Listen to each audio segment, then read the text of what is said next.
Hawaii.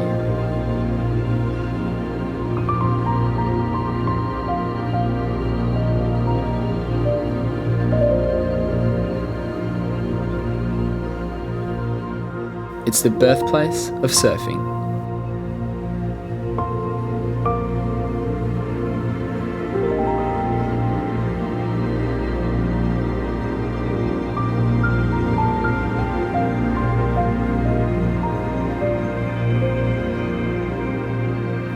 Eight major islands, each with their own individual personality and characteristics.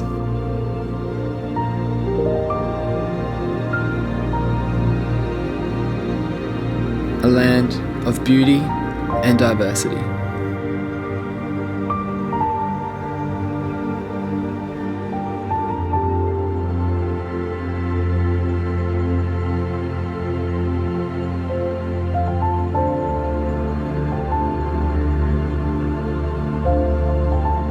From the mountains to the sea, it is truly paradise.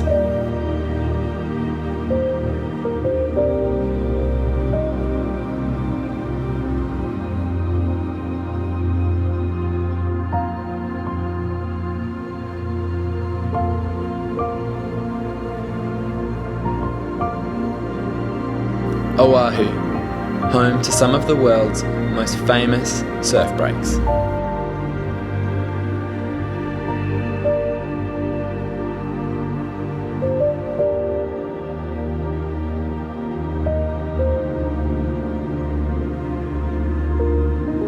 Surfers from around the world travel to Hawaii every year in chase and pursuit of the best waves of their life at some of the world's most famous surf breaks.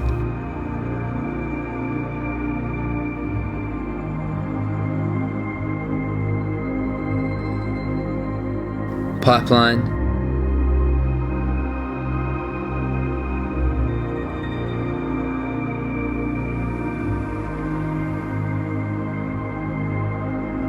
Sunset Beach,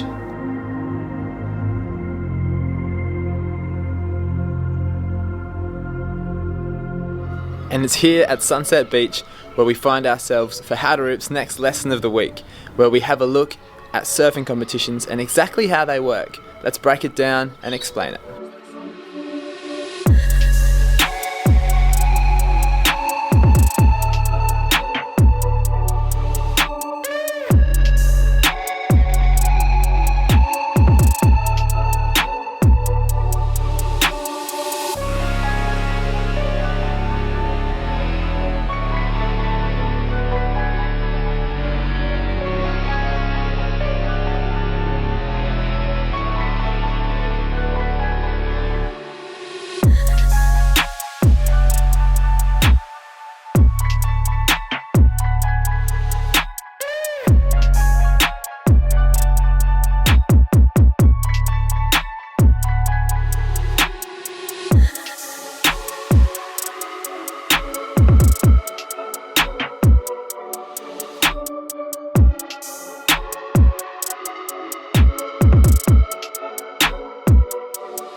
Guys, remember, if you're new here, subscribe to our channel now so that you can stay up to date with all our latest videos. Surfing competitions are complicated and there's a lot to learn and a lot to understand. So we're going to start with discussing the basics first. Firstly, let's make it clear that surfing contests are flexible and every contest differs in certain ways. For example, some contests have 6-person heats, while others may have 4-man heats, while others may have a variation depending on what stage of the competition they are up to. Most big surfing competitions have a lengthy period. This is called a waiting period. This can range from 1 to 2 weeks. This enables the contest directors, the people who are in charge of making the decisions of when and where the contest runs, flexibility to choose the best surf available for the day. However, other competitions such as your local state titles or board riding competitions aren't as flexible. They have set dates where the contest will run. For contests that do have a large waiting period, a day where the contest is not called is called a lay day. However, like I said earlier, flexibility is key for contest directors, and they may elect to cancel the contest in the morning. However, in the afternoon, when conditions improve, they may decide to run the contest. So if you're watching the contest, it's important to stay up to date with the decisions that are being made. Now, in some situations, a heat may be restarted, and this can happen if no surfer catches a wave within the first 10 minutes. The length of time that surfers have in their heats changes, and this comes down to conditions. It can range from 20 minutes up to 35 minutes and over. It just depends on what the contest director decides and how the conditions prevail. Regardless of the overall time that surfers have in their heat, the way in which their waves are scored doesn't change. They get scored on their 2 best rides within that heat, their 2 highest scoring waves. Waves are scored out of a total of 10. This gives a surfer a total out of 20 at the end of their heat. So how exactly do judges score a surfer's wave? What are they actually looking for? Well, they're looking for a commitment and degree of difficulty. They're looking for innovative and progressive maneuvers, a combination of these big maneuvers, variety, and then putting it all together with speed, power and flow on the best waves available will give the surfer the best chance of getting the highest score available. So 5 judges produce 5 scores. Now the lowest and highest scores are discounted, and the remaining 3 scores are averaged out, which then gives the surfer their score for that wave.